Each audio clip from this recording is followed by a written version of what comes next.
And the concerns around US-China trade negotiations continue to linger on. Speaking to CNBC, Commerce Secretary Wilbur Ross said that China and the US were not close to striking a trade deal. There's been a lot of anticipatory work done, but we're miles and miles from getting a resolution. And frankly, that shouldn't be too surprising. Trade is very complicated. There are lots and lots of issues.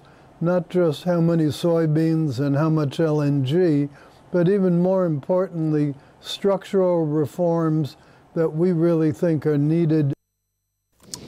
All right, still miles and miles away from a trade deal. The commentary coming in from Wilbur Ross. But let's move across the Atlantic then.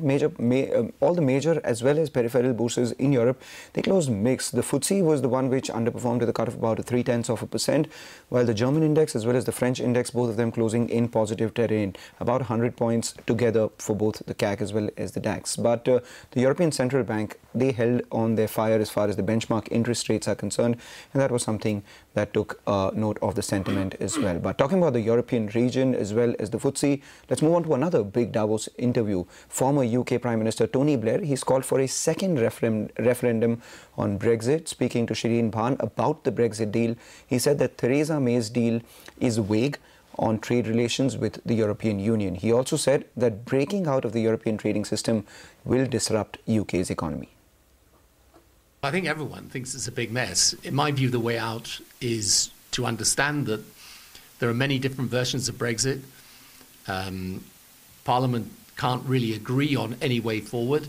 And I think the only proper solution is to go back to the people and say, look, in the light of everything that's happened and the mess we're in, do you want to proceed with Brexit? In which case we will do I think, a hard Brexit. Or do you want to stay in the European Union? And I think that there will be a period of confusion over the next few weeks as we see how things play out. But in the end, the choices are very clear. You can do a deal, but in which case we should be clear exactly what the deal is, or you can do a no Brexit.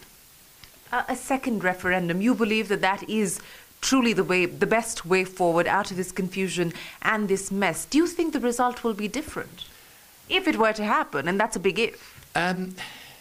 You can't tell. I believe it would be different, but I may be wrong.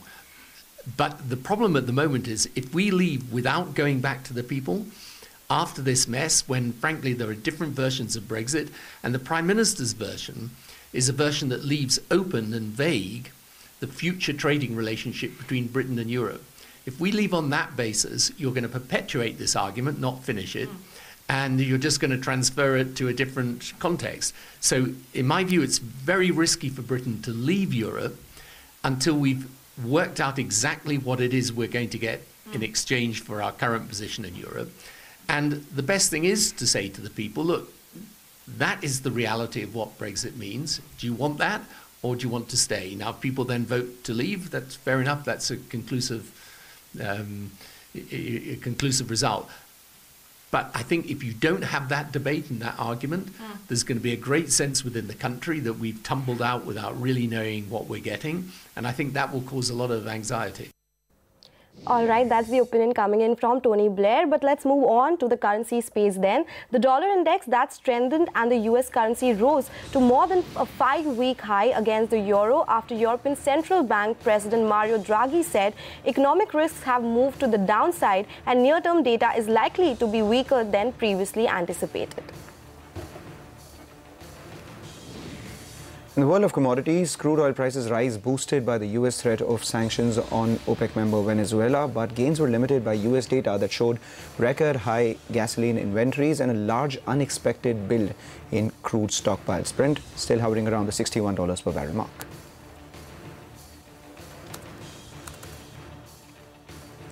And a quick programming reminder, CNBC TV 18 launches a special initiative in partnership with the National Stock Exchange on 25th of every month. We'll tell you how investing in stock market for or equities makes one financially disciplined. This is a monthly program to inform and educate investors about smart investing and enabling the journey to wealth creation. Catch our special coverage all through the day only on CNBC TV 18.